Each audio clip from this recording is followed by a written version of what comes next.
Council UK GSC Sylhet chapter কর্তৃক বাস্তবায়িত women empowerment project পরিদর্শনে আজকে আসার কথা ছিল greater Sylhet development and welfare council UK Sylhet চ্যাপ্টারের সুযোগ্য সাধারণ সম্পাদক, জিএসসি উইমেন এম্পাওয়ারমেন্ট প্রজেক্টের অন্যতম স্বপ্নদ্রষ্টা, যার ঐক্লান্তিক প্রচেষ্টায় এবং GSC Sylhet chapter GSC central নেতৃবৃন্দের সহযোগিতায় এই প্রজেক্টটি বাস্তবায়িত হয়েছে। উনি অল্প কিছুদিন আগেই দেশে এসেছেন এবং আজকে আমাদের এখানে আসার কথা ছিল, কিন্তু হঠাৎ করে অসুস্থতার কারণে উনি আসতে পারেন নাই। এই জন্য আমরা সকলের কাছে দুঃখ প্রকাশ করছি এবং দোয়া করি আল্লাহ যেন ওনাকে দ্রুত সুস্থতা দান করেন। দোয়া করেছিলাম তখন ওনার হার্টের বাইপাস সার্জারি হয়েছিল এবং পরবর্তীতে তো ইনি দেশে আসছেন, কিন্তু অসুস্থতার কারণে আজকে আমাদের সুস্থ হয়ে খুব শীঘ্রই আমাদের মধ্যে উনি আবার আসবেন, আমাদের সাথে সবার সাথে দেখা সাক্ষাৎ করবেন। সম্মানিত উপস্থিতি, আমাদের মধ্যে আজকে উপস্থিত হয়েছেন greater Sylhet development and welfare council UK Sylhet চ্যাপ্টারের আমাদের পঞ্চম ব্যাচের। কাপড় আমরা সেলাই করতে পারি, কাটতেও পারি। আমরা বিভিন্ন ধরনের কাপড় সেলাই এবং কাটা শিখতে পেরেছি, যেমন সেলোয়ার, কামিজ, মেক্সি, মেডি, আরও অনেক কিছু। দেশের ভিতরে থেকেও আমরা অনেকেই দেশের মানুষের জন্য কোনো কিছু করতে পারি না, কিন্তু তিনি সুদূর প্রবাসে থেকেও তিনি আমাদের বাংলার মাটি এবং মানুষের জন্য কাজ করে যাচ্ছেন। এজন্য আমি ওনার প্রতি কৃতজ্ঞতা প্রকাশ করছি। আর আমাদের এই পঞ্চম ব্যাচ চলছে আমাদের সেলাই প্রশিক্ষণের। তো এখানে আমরা দেখতে পাচ্ছি যে প্রত্যেক ব্যাচেই শিক্ষার্থীদের অনেক বেশি আগ্রহ কাজ শেখার, বা মেয়েদের তো আর কোনো বিশেষ করে গ্রামাঞ্চলে এই সেলাই প্রশিক্ষণটাই বেশি প্রায়োরিটি পায়, মহিলারা ঘরে বসে কাজ করতে পারে। করার জন্য আমরা মনোবল চেষ্টা করি, প্রত্যেকটা কাম সদকা জারিয়া হিসাবে যেন আমরা কাজ করি, আমাদের জন্য মানুষের ক্ষতিও না হয়। উনি একদম সর্বকনিষ্ঠ পুলিশ সেবার কমিশনার নির্বাচিত হয়েছিলেন এবং উনি ছোটোবেলা থেকে বিভিন্ন কচিকাছার মলা বেলন আর যে কোনো অনুষ্ঠান থেকে ওনার পথযাত্রা আজকে আমরা এই প্রজেক্টটা শুরু করতে পেরেছি। যিনি লন্ডন থেকেও আমাদের সাথে যোগাযোগ করেছেন প্রত্যেকটা ব্যাচের উদ্বোধন এবং সমাপনীর জন্য। যাচ্ছে মানে আমি মৃত্যু থেকে আগাচ্ছি, আমার এমনি সংখ্যায় বয়স দেখাচ্ছে বাড়ছে, কিন্তু আমার জীবন থেকে আমার দিনগুলো কমে যাচ্ছে নির্ধারিত সময়। তো সবাই দোয়া করবেন যাতে আল্লাহ সুস্থভাবে যে কদিন বেঁচে থাকে, নিজের জন্য হোক, নিজের তৃপ্তির জন্য হোক, মানুষের জন্য এই ভালো কষ্ট করে যেতে পারি, সে প্রত্যাশা ব্যক্ত করে আজকে এই সুন্দর আয়োজন করার জন্য আমাদের সংগঠনের নির্বাহী পরিচালক, সংগঠনের সাংগঠনিক সম্পাদক জনাব মোহাম্মদ নজরুল ইসলাম ভাইকে ধন্যবাদ জানাই। এবং আজকে যার জন্য আমরা আয়োজন করেছিলাম মোহাম্মদ আব্দুল সামাদ নজরুল ভাই, যিনি সংগঠনের একজন প্রাণ বলতে পারি আমরা, উনি অসুস্থ থাকার জন্য এখানে আসতে পারেন। ইনশাল্লাহ আপনাদের বেচ সময় সমাপনী হবে, নতুন বেচ উদ্বোধন হবে, আমরা চেষ্টা করবো উনি যাতে এই অনুষ্ঠানে উপস্থিত থাকেন।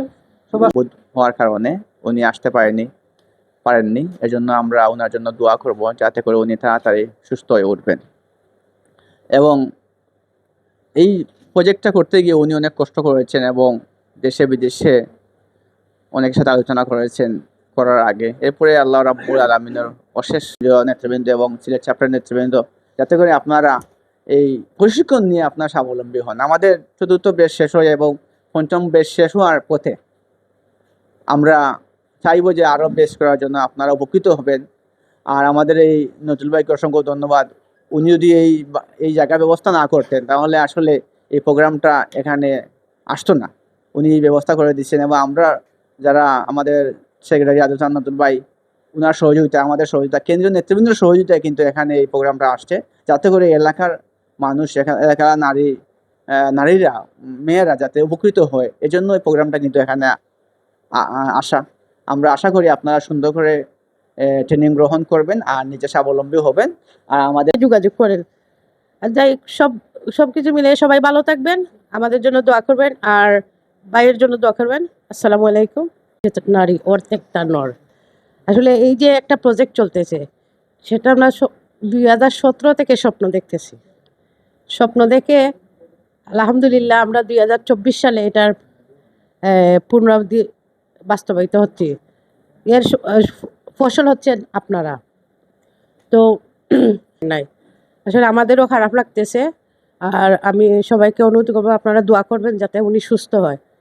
হয় এখানে আসার কারণে দেখা যাচ্ছে যে সে তার বাবার ছেলের মতো কাজ করছে। আমি যদি অসুস্থ হই আমাকে কে দেখবে?